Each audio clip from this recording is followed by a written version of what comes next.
"Step away, princess. Leave the real work to the soldiers." The voice came sharp, careless, tossed like a wrench across the heat-hazed motor pool. Samantha Drake didn't flinch. She stayed crouched beside the generator socket, wrench in hand. Calm, deliberate, focused.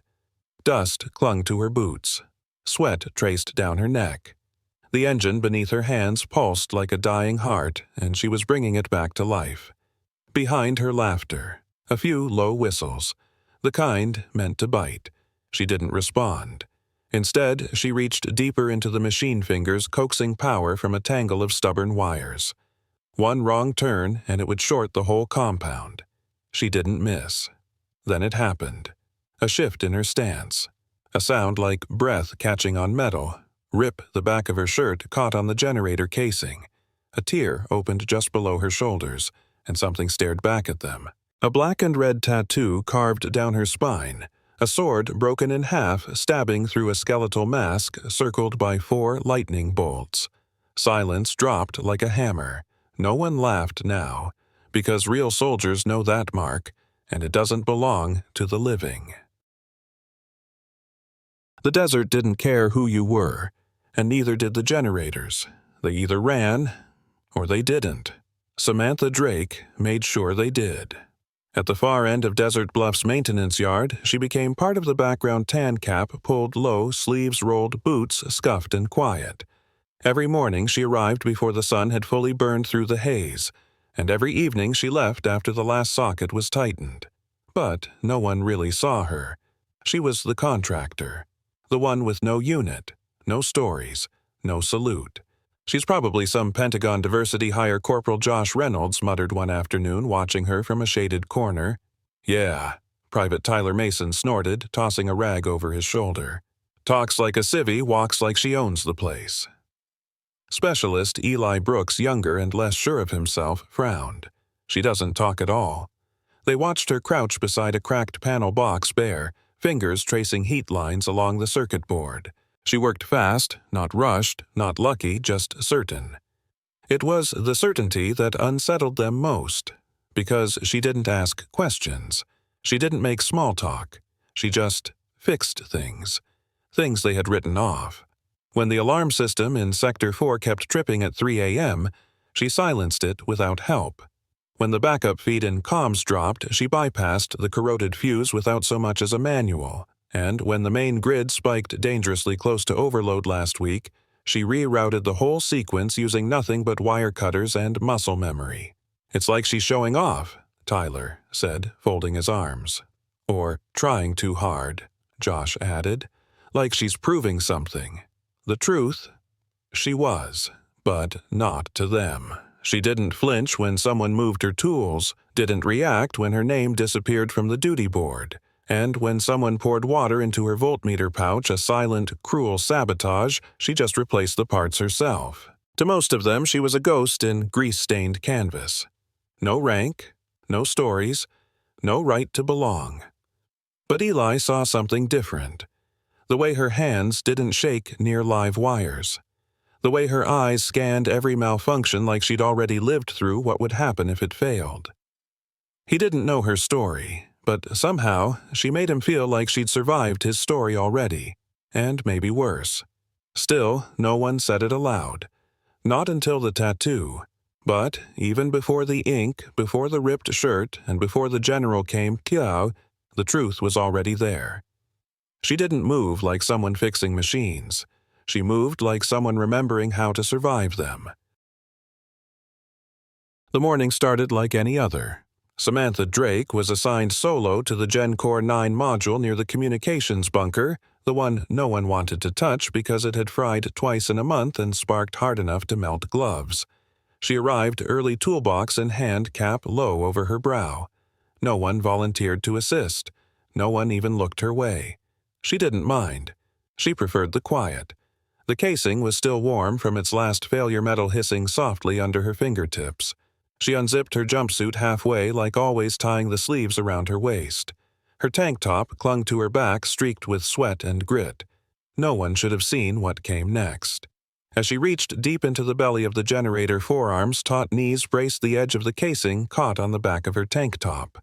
A faint tug, a slight shift. Yeep. The sound was sharp but quiet. The kind of sound no one would notice unless they were watching, and someone was. Across the motor yard, 3 figures paused: Tyler Mason, Josh Reynolds, and Eli Brooks. They had been walking back from diagnostics, bickering about tool rotations. But now they stood still, eyes narrowed toward the movement at Bay 13. At first it looked like nothing, just another civilian hunched over cables. But then the wind, hot and dry, lifted the torn fabric slightly. Eli was the first to speak. "Wait. Do you see that?" Tyler frowned. "What?" "Her back." Eli's voice dropped. "Look at her back." The others followed his gaze. The ripped tank revealed a jagged trail of ink running dead center along her spine. A broken sword snapped violently through the skull of a skeletal mask. Around it, 4 lightning bolts branching like scars. Black and red. Weathered by time. Brutal in design. Josh's smirk vanished. Tyler stepped back. Eli muttered almost to himself, "I've seen that before. I swear to God. I saw that in a documentary once. Just a flash. Just a frame." Josh's voice dropped to a whisper. "That's not just a tattoo." "No," Eli said. "That's the Crimson Shadow Mark. That ghost unit. The one they said never existed. That's classified stuff. They were all KIA. Years ago, they were wiped off every record." Tyler's throat clicked as he swallowed. "If that's real, what the hell is she doing here?" They didn't say anything else. They didn't need to.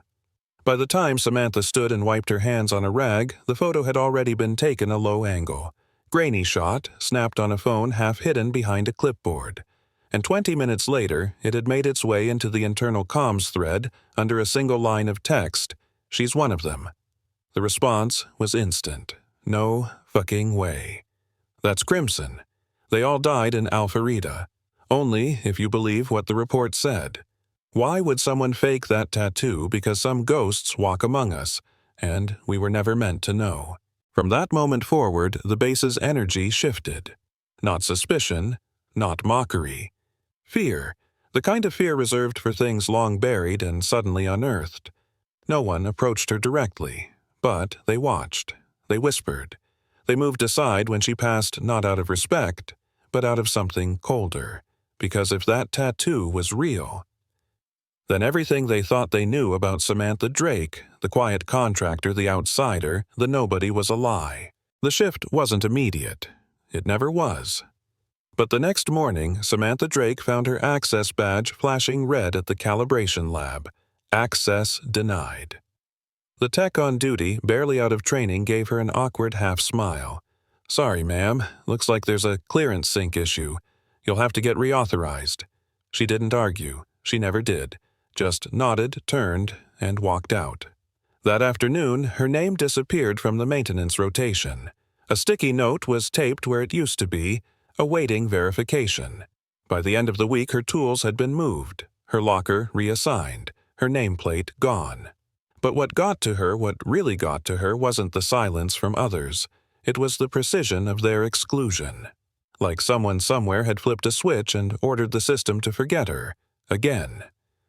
Inside the personnel office, behind reinforced glass and military decorum, the investigation had begun. A junior analyst pulled up her profile: Samantha Drake. Civilian contractor. Technical certifications valid. Background clean. Too clean. No military record.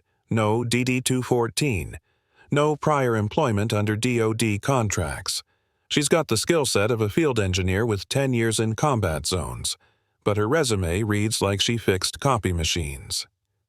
Another officer frowned. "You think she's falsified identity, maybe. Or someone did it for her. Behind closed doors, files were requested. Archives pinged. But every search hit the same error. Error 402. Record unavailable. File purged or relocated. No trace of a purge, no timestamp. Just absence." "That's not a normal deletion," one tech muttered. "That's someone making her disappear." Samantha, meanwhile, kept moving. She brought her own tools from off base. She rerouted systems through side panels she'd memorized. What she couldn't reach officially, she fixed quietly after hours. But the walls were closing in. At chow tables cleared when she sat down. On shared message boards, her name was replaced with cold sarcasm, Princess Ghost, Camo Barbie. Even the supply clerk, a retiree who once shared crackers with her, looked away when she asked about her delayed voltage readers. Back-ordered, no eye contact, no apology. Still, she didn't complain. But in the evening, she started lingering longer at the edge of the base where the desert wind swept dust across the loading docks. She'd stare out past the fence line, watching nothing holding a ceramic mug that never quite stayed warm. Sometimes she traced her finger over the rim. Other times, she pressed it gently against her spine as if to remind herself that the tattoo was still there, that she was still there, and just once she caught herself whispering a name. Someone no one here had ever met. Someone who'd never made it back from Alpharetta, but not everyone had forgotten. One evening, as the sun bled out over the horizon, a quiet figure sat down beside her on the metal bench outside the mess hall. He moved stiffly, favoring one leg. Dust on his sleeves. "Didn't think I'd see you again," he said. She didn't look at him. "Didn't think I'd be seen." He offered a half smile. "You always did know how to vanish. But this isn't vanishing. This is erasure." She turned, finally meeting his gaze. "They told me if I ever showed up again, it would undo everything. So you let them erase you. I didn't have a choice." "You always had a choice," he said gently. "You just chose silence." A pause. "They don't remember what we were," she whispered. He reached into his coat, pulled out a rusted dog tag, hers. "That's okay," he said. "I do." And in that moment, something behind her eyes cracked, not pain, not anger, just a quiet realization. This wasn't about being forgotten anymore. It was about deciding whether to stay gone. The summons came subtly. A line in the morning report, mandatory technical refresher, all units. Motorpool Bay 1, 0900 hours. No reason, no speaker listed. But everyone showed up. These briefings were usually dry. PowerPoint slides, coffee gone cold warnings about overloading circuits. Most treated them like background noise. But today felt different. The floor had been swept, the benches wiped, and the projector was already humming before anyone sat down. Then they saw her. Samantha Drake stood at the front of the bay in a freshly zipped jumpsuit, clipboard in one hand, expression unreadable. For the first time, her boots were clean, her posture unyielding. Eli Brooks nudged Tyler Mason. "She's running this," Tyler scoffed. "Must be a mistake. What's a civvy doing briefing us?" But no one moved. No one laughed. Because something in the air was sharp, coiled. Samantha scanned the room once, then clicked the projector remote. A schematic lit up this wall. Gen Core 9A. Power redistribution. Emergency scenarios. Her voice was clear. Even. "We're going to walk through a protocol used during high-voltage failure under field pressure, the kind that doesn't wait for manuals." Some soldiers shifted in their seats. A few exchanged skeptical glances. She continued marking fault zones, reroute pathways, grounding loops. It was fast, exact, and different. Too different. Sergeant Mike Riggs from engineering raised his hand. "That sequence that's not in any Army handbook." Samantha met his eyes. "No, it's not." She paused. Then simply, "It was drafted by a forward-deployed engineering unit operating in blackout zones during Operation Daggerfall." Another pause. "We called it Crimson Shadow." The room fell dead silent. Tyler stiffened. Josh Reynolds whispered, "She just said it," out loud. Eli's face went pale. Samantha stepped forward, hand calmly lifting the collar of her jumpsuit. She pulled it aside just enough. The upper edge of the tattoo peeked into view. A broken sword, a skeletal mask, 4 lightning bolts. The breath left the room. Gasps, shifting feet. A few stood instinctively, not in threat, but something closer to awe. No one reached for a comm. No one interrupted. Then the bay doors creaked open. Boots on concrete. Deliberate. Unhurried. Major General Marcus Beckett entered the room alone. No escort, no clipboard, Just him and his eyes fixed squarely on her. Every soldier snapped to attention. Even those not under his direct command stood taller. Samantha didn't move. Beckett stopped a few feet from her. His voice was low but carried weight. "You said you didn't come here to be found." She nodded once. "I didn't." He studied her long and hard. "But you were a beat. Do you remember Alpharetta Convoy Bravo, Vehicle 3A? Her voice cracked slightly. "I remember every mile."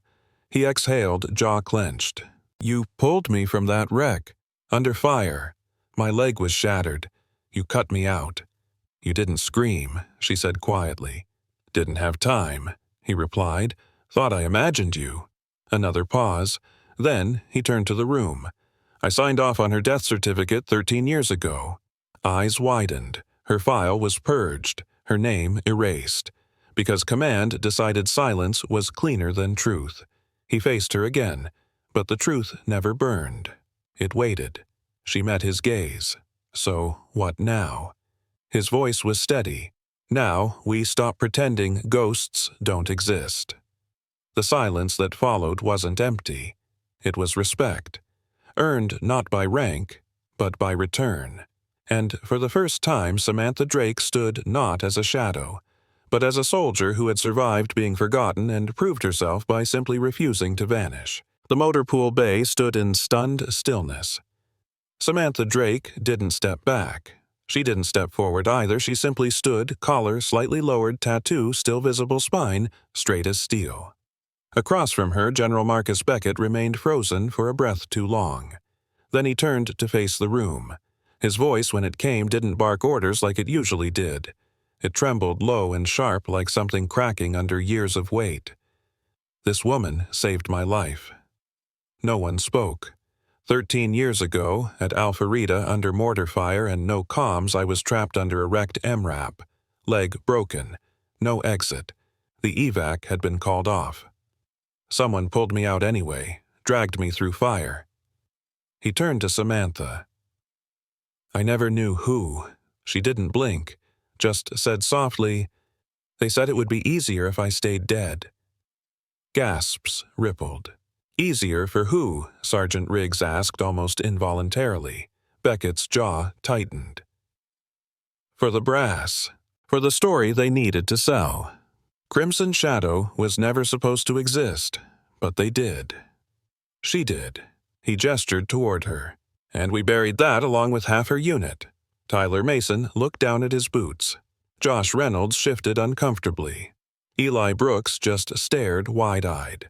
"So we made her a ghost," Beckett continued. "We stripped her records, scrubbed her name. She came back anyway, and worked among you, silently, skillfully. While you mocked her, no one defended themselves. They didn't dare." Samantha finally spoke, voice calm but anchored. "I didn't return for redemption. I came here to work." A pause. "Because the mission didn't end when the reports did. And some systems," she nodded toward the projector still glowing with generator schematics, "don't fix themselves." A hum of agreement moved through the crowd, subtle but unmistakable.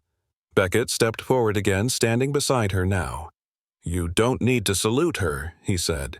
"But you should understand what it means when someone who was erased, who had every reason to vanish, chooses to come back and serve anyway." He turned to Samantha. "You didn't ask for this confrontation." "No," she said. "But silence only protects the wrong people." A heavy stillness followed until one pair of boots moved. "Eli." He walked forward slowly, then stopped in front of her. "Ma'am," he said, voice cracking slightly, "I was wrong. About a lot of things." She didn't reply. He raised his hand a salute, slightly crooked but sincere. One by one, others followed. Riggs. Josh reluctantly. Even Tyler, whose smirk had long since disappeared, raised his hand without a word. It wasn't fanfare, it wasn't for show, it was acknowledgement, quiet, real, and late, and maybe that was what made it matter. Beckett turned to the group. "You'll forget my briefings, but you won't forget this. Because one day you'll find yourself in a blackout under fire systems down and no backup. And you'll remember what she taught you today. Then, after a pause, you'll remember who taught you to survive. As the group dispersed, no one spoke much, but heads turned as Samantha walked past. Not with curiosity, not with suspicion, with respect. Back in her workshop, she found her bench freshly cleared, her tools cleaned and reorganized. A small steel plate had been welded to the front. Drake, Tech Ops, Crimson Shadow. No ceremony, no signature.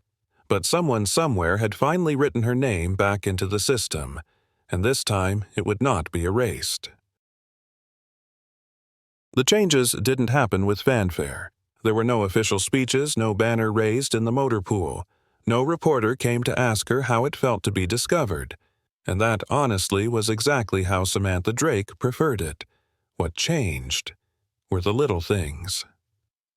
Her name returned to the duty roster, no longer scribbled out but highlighted. A new voltmeter appeared in her toolbox, the exact model someone had ruined in her first week. It was cleaned, recalibrated, and tucked neatly in place with a folded note taped to the handle. Didn't know what you carried. I do now. T. She didn't need to read the signature to know it was from Tyler Mason.